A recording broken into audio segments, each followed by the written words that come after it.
खुश चंगो भलो इनके इंजेक्शन हणी उथंदे ही मूं वटि प्रूफ पियो आहे मुंहिंजी मोबाइल में मूं वटि प्रूफ पियो आहे त डॉक्टर उथंदे ही इहो लिखियो आहे त हिन ते कोरोना टेस्ट मां थो चवां बाबा असांजो छो सही आहे पुफाट हुनखे का बि कोरोना टेस्ट न आहे टेस्ट असां वटि हे हिन टाइफाइड बुखार जे करे असांखे ॿाहिरि कढी सिर्फ़ु 2 मिंट रुगो मानी खाइणु था ॿाहिरि बीठायूं त इंजेक्शन पोयूं आख़िरी हई तो इन में असांजो मारे छॾियो अथऊं सीएम सिंध जेको बि कराए थो न सिर्फ़ु ग़लति थो कराए जे हे सुबुह जो असां पहिरियों पुता आहियूं हिकिड़ो मारे चुका आहिनि लाड़काणे केवंटी में हिकिड़ो मारे चुका आहिनि ॿियो हे आहे टियों हुते गोली लॻल लाश हिते आयो आहे जीअरो आयो आहे उनजी मालकी था कनि उहो दाबो थो ॾियनि पिस्टल खणी आहिनि हिते विढ़नि था उहे न था उन्हनि सां ख़ुशि न असां शरीफ़ माण्हू कंबर जा असां सां इहा नाजाइज़ी कई अथऊं सर जा छा कयूं असां कंहिं वञूं कंहिंखे चऊं हे डॉक्टर कोस घराणे में हे रुगो माण्हुनि खे रखो आहिनि पंहिंजी इमेज वधाइण लाइ पंहिंजा किरोड़ ठाहिण लाइ हे जेके बि वॾा डॉक्टर आहिनि हीअ हालत कयूं वेठा आहिनि असां सां पेशेंट का नाम क्या सर पेशेंट जो नालो सिकंदर आहे सिकंदर अली बुढो असां कंबर खां आया आहियूं कोट छजणनि जा रहवासी आहियूं असां सां इहा नाजाइज़ी आहे सिधी सही हिन जे लाइ असांखे एक्शन खयो वञे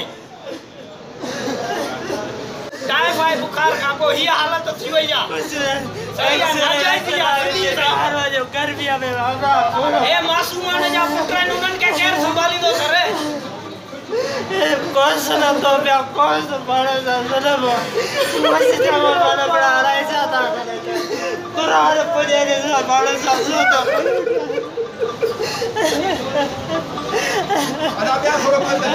बड़ा छाप बुखार बाड़ू गुरु सुनो आए सतो लगो पे अब चलो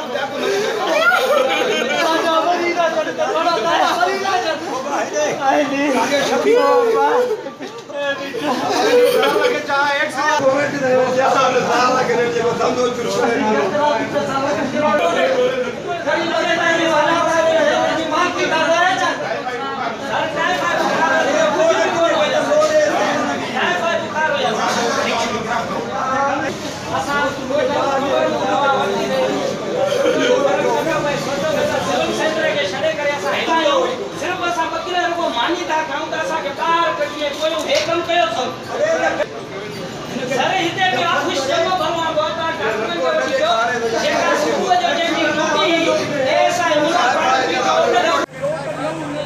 एक्सरे कराए लेबोरेटरी में रत टेस्ट कराए मां चयो हिते जो आहिनि जे हिते वञे हिते हुन चयो त पैसा ॾे त इहो कढंदो मां न त